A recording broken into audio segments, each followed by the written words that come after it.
to pay tribute to his memory. MSNBC's Trymaine Lee joins me now from Memphis, along with Reverend Mark Thompson, host of Make It Plain on Sirius XM Progress 127.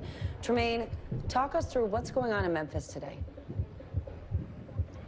Hey, Stephanie, thank you for having me this morning. It's a bright, chilly day here in Memphis, but folks are already really excited to commemorate the legacy of Dr. King. I'm here at the American Federation of State, County, and Municipal Employees headquarters here that really was instrumental in the 1968 sanitation workers strike that initially brought Dr. King to Memphis in the first place.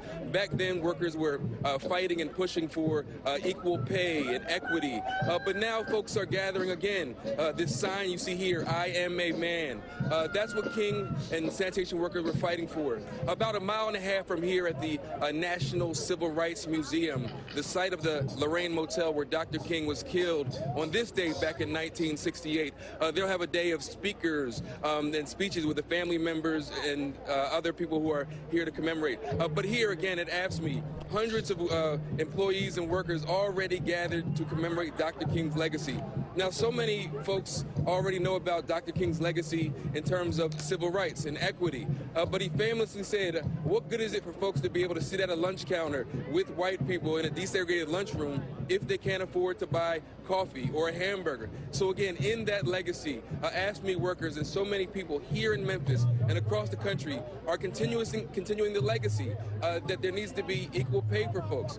Back in 1968, obviously there were issues with segregation and fair housing. That continues today. When you think about income inequality, that persists, mass incarceration. So folks, again, are celebrating the life of Dr. King, commemorating his death, but again, trying to walk in his legacy. Look around. You have hundreds of people gathered here today with signs, I am, and justice, I am 2018. Once again, walking in that proud legacy of Dr. King. Reverend Thompson, what do you make of the movements and the rallies we've seen recently? Clearly, they've been inspired by the life work of Dr. King. Of course, and thank you for having me, Stephanie. You're right. It is a very, very solemn day and even a somewhat emotional one. But I think these movements pick up where he left off, especially what we saw with the young people. As we've talked before, you had thousands of young people in Birmingham go to jail, and when they did it, it turned the tide of a movement that was very much in jeopardy. And so, knowing also that Dr. King was a victim of gun violence, it is wholly appropriate for these young people to stand up against gun violence and to see such a multicultural array of young people. That is the manifestation of his beloved community. And so even though he may be dead, yet he lives on in these ongoing movements, the Women's March. You know, we've invoked Coretta Scott King here over the past few days as well. And we're hearing more about her as a result of this ever-growing women's movement. And so, you know, as I said, it can be very, very solemn. There's a bit of sadness when you think about what happened to Dr. King. This is here at this Lorraine Motel. It's America's Calvary. It is where the great leader for civil rights, for human rights, the lover of justice fell. And as I've said before, bullets were the nails in his cross. And even though it is sad, we must do all we can to roll the stone away from his tomb so that his spirit, his life, his dedication, and all the things important to him are resurrected, like fighting violence, like fighting injustice, fighting for a fair wage. The Fight for 15 is a movement no doubt Dr. King would have been involved in. He gave his life for labor, for the organized labor movement. He gave his life, after all, for AFSCME, and AFSCME has put on a great series of programs this week.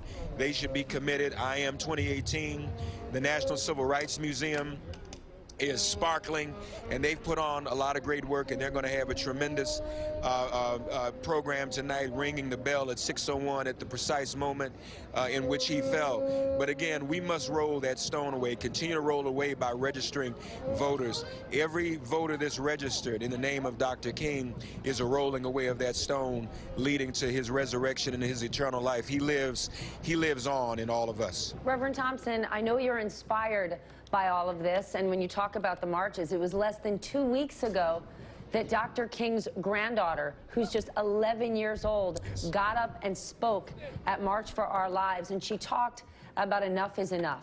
Talk to me for a moment about the progress that we've made since Dr. King's death, because it's stunning to me that so many years have passed, yet here we are with his granddaughter making the same plea to the public, enough is enough, as he did so many years ago. Well, gun violence has gotten worse in America since Dr. King's passing, so I wouldn't say we've made any progress whatsoever there. And Dr. King had the courage to call out an ally at one time, Lyndon B. Johnson, over violence in Vietnam. Lord knows Dr. King would have called out no good Donald Trump. You know, the thing about his daughter, I was with the family on yesterday, and she spoke those words, but a couple of years ago, she was in the Oval Office with President Obama and asked him about gun violence. So as a little girl, Yolanda's been about that. I think she gets it. I think she's emulative of her grandparents and very proud of both her parents, Martin, and her mother, Andrea. Lastly, a lot has to change. Still, too much poverty in America. Same poverty rate as it was 50 years ago. Over half the children in Memphis live in poverty. We're inspired, yes, Stephanie, but we still have a lot of work to do.